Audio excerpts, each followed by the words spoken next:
इस वीडियो में हम बात करने वाले हैं इंडिया ईयरबुक 2026 का एक बहुत important environment topic, circular economy and extended producer responsibility यानी ईपीआर। ये टॉपिक यूपीएससी प्रीलिम्स 2026 के लिए बहुत इम्पॉर्टेंट है।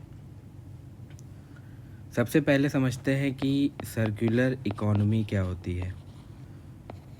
नॉर्मली हम एक सिस्टम फॉलो करते हैं, यूज़ एंड थ्रो, यानी प्रोडक्ट को यूज़ करो और फेंक दो। लेकिन सर्कुलर इकोनॉमी का कॉन्सेप्ट इससे कम्प्लीटली अपोजिट है। इसमें फोकस होता है रीयूज़, रिसाइकिल, रिपेयर और रिकवर पर।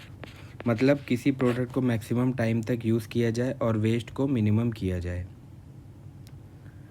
एग्जाम्पल जैसे प्लास्टिक बॉटल्स को रिसाइकिल करके नए प्रोडक्ट्स बनाना या ओल्ड बैटरीज को सेफली प्रोसेस करना, ये सर्कुलर इकोनॉमी का पार्ट है। इम्पॉर्टेंस ये है कि सर्कुलर इकोनॉमी पोल्यूशन कम करती है, नेचुरल रिसोर्सेज को कंजर्व करती है और सस्टेनेबल डेवलपमेंट को सपोर्ट करती है।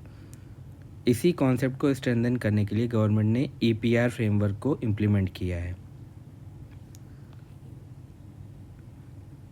अब समझते हैं ईपीआर। ईपीआर का सिंपल मीनिंग है, जो कंपनी प्रोडक्ट बनाती है उस कंपनी की रिस्पॉन्सिबिलिटी होगी कि प्रोडक्ट के वेस्ट को भी प्रॉपरली मैनेज करे।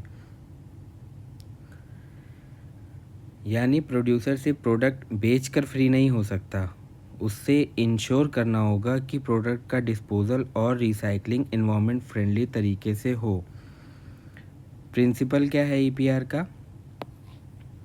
ईपीआर प्रिंसिपल के according producers and original equipment manufacturers OEMs अपने प्रोडक्ट्स के एंड ऑफ लाइफ मैनेजमेंट के लिए रिस्पॉन्सिबल होते हैं। मतलब जब प्रोडक्ट वेस्ट बन जाए तब भी उसकी रिस्पॉन्सिबिलिटी कंपनी की ही रहेगी। गवर्नमेंट ने ईपीआर फ्रेमवर्क किन वेस्ट कैटेगरीज के लिए नोटिफाई किया है?